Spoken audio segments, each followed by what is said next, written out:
Evening friends, आज की update कुछ इस प्रकार से। आज हम सबसे पहले बात करेंगे बांग्लादेश की। बांग्लादेश बनने के 5 दशक में शायद ही पाकिस्तानी सेना के लिए ढाका शायद ही कभी आसान रहा जितना मोहम्मद यूनुस के नेतृत्व वाली अंतिम सरकार के इस दौरे में हो गया है। मोहम्मद यूनुस ने पाकिस्तानी सेना के लिए देश के दरवाजे पूरी तरह से खोल दिए हैं। पाकिस्तान की सेना के दूसरे सबसे बड़े जनरल की ढाका में मौजूदगी इसका सबूत है। पाकिस्तान के joint chief of staff committee के चेयरमैन जनरल साहिर शमशाद मिर्जा 24 अक्टूबर की रात को अमीरात एयरलाइंस की फ़्लाइट से ढाका पहुंचे। पता चला कि उनकी चिकन नेक का दौरा करने की योजना है, जिसने भारत को अलर्ट कर दिया है। जनरल शमशाद मिर्जा 6 सदस्यीय दल के साथ ढाका पहुंचे हैं, जिसमें उनकी पत्नी साजिया साहिर, ब्रिगेडियर मोहम्मद राशिद खान, कॉमोडोर खान मोहम्मद आसिफ और 2 मेजर शामिल हैं। वे ढाका के रेडिसन होटल में ठहरे हैं। जनरल मिर्जा को पाकिस्तान में सेना अध्यक्ष फील्ड मार्शल असीम मुनीर के बाद दूसरे सबसे शक्तिशाली व्यक्ति के रूप में देखा जाता है। बांग्लादेशी अखबार ब्रिट्स के संपादक सलाहुद्दीन शोएब चौधरी ने जनरल मिर्जा की यात्रा को लेकर चौंकाने वाला खुलासा किया है। चौधरी ने दावा किया कि जनरल मिर्जा अपनी यात्रा के दौरान चिकन नेक समेत कुछ सीमावर्ती क्षेत्रों का दौरा करेंगे। भारत के सिलीगुड़ी कॉरिडोर को चिकन नेक के नाम से जाना जाता है, क्योंकि ये पतली जमीन पट्टी पूर्वोत्तर भारत को देश के बाकी हिस्से से जोड़ती है। पूर्वोत्तर के लिए एकमात्र जमीनी संपर्क होने के चलते इसे बहुत संवेदनशील माना जाता है। ढाका पहुंचने के बाद जनरल मिर्जा ने मुख्य सलाहकार मोहम्मद यूनुस और राष्ट्रीय सुरक्षा सलाहकार खलीलुर रहमान से मुलाकात की, जो बांग्लादेश और पाकिस्तान के बीच मजबूत होते रिश्तों का साफ संकेत देता है। अगस्त 2024 में मोहम्मद यूनुस की नेतृत्व वाली अंतिम सरकार के सत्ता में आने के बाद से पाकिस्तान और बांग्लादेश के रक्षा संबंध नई ऊंचाइयों को छू रहे हैं।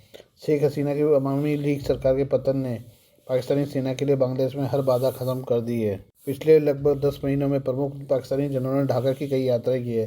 जनरल मिर्जा की यात्रा को बांग्लादेश सेना बहुत महत्वपूर्ण मान रही है, जो तुर्की और पाकिस्तान समेत नए रक्षा साझेदारों की तलाश में पूरी ताकत लगा रही है। जनरल मिर्जा की अपने बांग्लादेशी समकक्षों के साथ बैठकों को बेहद गोपनीय रखा जा रहा है, लेकिन यह निश्चित रूप से भारतीय सुरक्षा प्रतिष्ठान की चिंता बढ़ाएगा।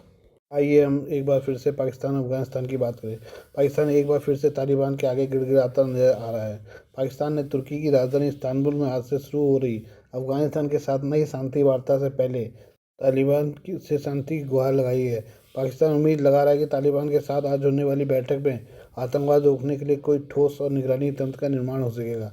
यह वार्ता 18-19 अक्टूबर को दोहा में हुई पहली बैठक के बाद दूसरा चरण है, जहां कतर और तुर्की की मध्यस्थता में पाकिस्तान और अफगानिस्तान स्थायी विराम के पर सहमति जताई थी।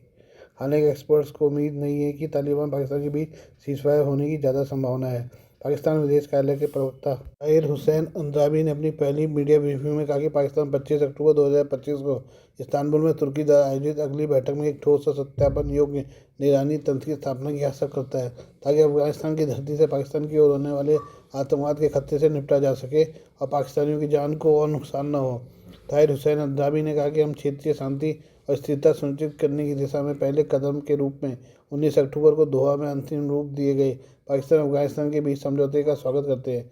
विदेश कार्यालय के अनुसार दोहा में सहमत हुआ युद्ध विराम काफ़ी हद तक कायम है और उसके बाद से किसी बड़े आतंकवादी हमले की सूचना नहीं मिली है। पाकिस्तान हम इस्तांबुल में दूसरे दौर की वार्ता में उसी मकसद और इरादे के साथ भाग ले रहे हैं जिसके साथ हमने दोहा में भाग लिया था। काबुल ने भी इस्तांबुल में बैठक की पुष्टि की है।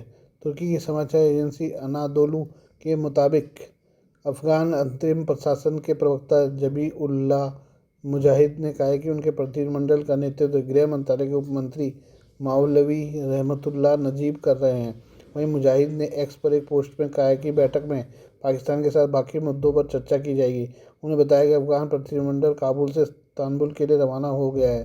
दूसरी तरफ तुर्की के अधिकारियों ने संकेत दिया कि इस्तांबुल में एक तकनीकी समिति आतंकवाद, प्रवासन और सीमा सुरक्षा सहित युद्ध विराम के विवरणों की समीक्षा करेगी।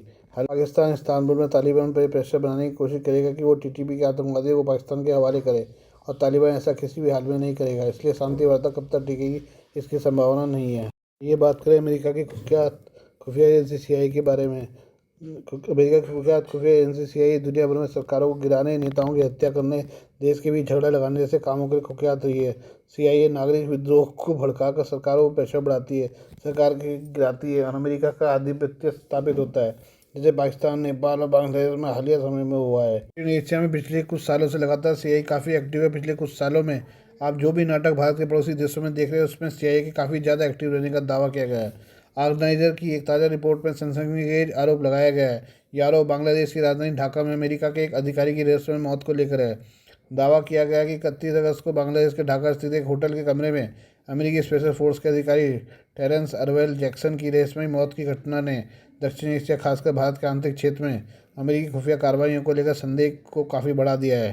आगजनी की रिपोर्ट में अमेरिकी सुरक्षा अधिकारी की मौत को लेकर आशंका जताई गई है कि क्या अमेरिकी अधिकारी को भारत और प्रधानमंत्री नरेंद्र मोदी को निशाना बनाने के इरादे से ढाका में तैनात किया गया है। ऑर्गेनाइजर ने एक्सपर्ट्स के हवाले से अनुमान दिया है कि प्रधानमंत्री मोदी की हत्या की योजना कोशिश हो सकती है, जिसे भारत और रूस की खुफिया इकाइयों ने के संयुक्त अभियान ने नाकाम कर दिया।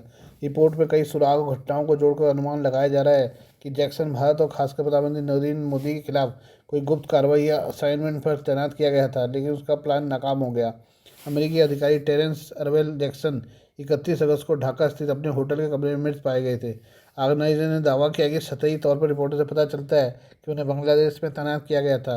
रिपोर्ट में कहा गया कि इसका मकसद सेंट मार्टिन द्वीप को लेकर बांग्लादेशी सेना को ट्रेनिंग देना हो सकता है। जिस दिन अमेरिकी अधिकारी टेरेंस अर्वेल मृत पाए गए उस दिन प्रधानमंत्री मोदी शंघाई सहयोग संगठन शिखर सम्मेलन में भाग लेने के लिए चीन के तियानजिन में थे। शिखर सम्मेलन के बाद प्रधानमंत्री मोदी और रूसी राष्ट्रपति व्लादिमीर पुतिन ने कार के अंदर काफ़ी देर तक अकेले में बातचीत की थी। तियानजिन में मोदी पुतिन की इस मुलाकात की खूब चर्चा हुई, इसे ग्लोबल कवरेज मिला। ऑर्गेनाइजर ने दावा किया कि विश्लेषण किया जा रहा है कि प्रधानमंत्री मोदी और राष्ट्रपति पुतिन के नेतृत्व में भारत और रूसी खुफिया बलों ने एक संयुक्त अभियान में ढाका में उस अमेरिकी सुरक्षा अधिकारी को मार गिराया जो प्रधानमंत्री मोदी की हत्या की साजिश रच रहा था। नवभारत टाइम्स इस दावे की पुष्टि नहीं करता। रिपोर्ट में कहा गया है कि यह पूरी संभावना है कि प्रधानमंत्री मोदी और राष्ट्रपति पुतिन ने तियानजिन में कार के अंदर 45 मिनट की अनियोजित बातचीत के दौरान इस बेहद हाई प्रोफाइल और गहन एजेंडे पर चर्चा की हो। शायद जिस दिन मोदी और पुतिन ने गुप्त चर्चा की उसी दिन ढाका में अमेरिकी अधिकारी मृत पाया गया। ऑर्गेनाइजर ने प्रधानमंत्री मोदी के एक बयान को हाईलाइट करने की कोशिश की है। इसने ध्यान दिलाते हुए कहा कि 2 सितंबर को चीन के तियानजिन से लौटने के ठीक अगले दिन प्रधानमंत्री मोदी ने नई दिल्ली में सेमीकॉन शिखर सम्मेलन को संबोधित किया था। इस कार्यक्रम के दौरान प्रधानमंत्री मोदी ने पूछा कि आप इसलिए ताली बजा रहे हैं क्योंकि मैं चीन गया था, इसलिए बजा रहे हैं क्योंकि मैं वापस आया हूँ। विश्लेषकों के मुताबिक प्रधानमंत्री मोदी की ये गूढ़ टिप्पणियां एक गंभीर संदेश देती हैं। इससे प्रधानमंत्री के जीवन को खतरे के बारे में संदेश भेजा गया है।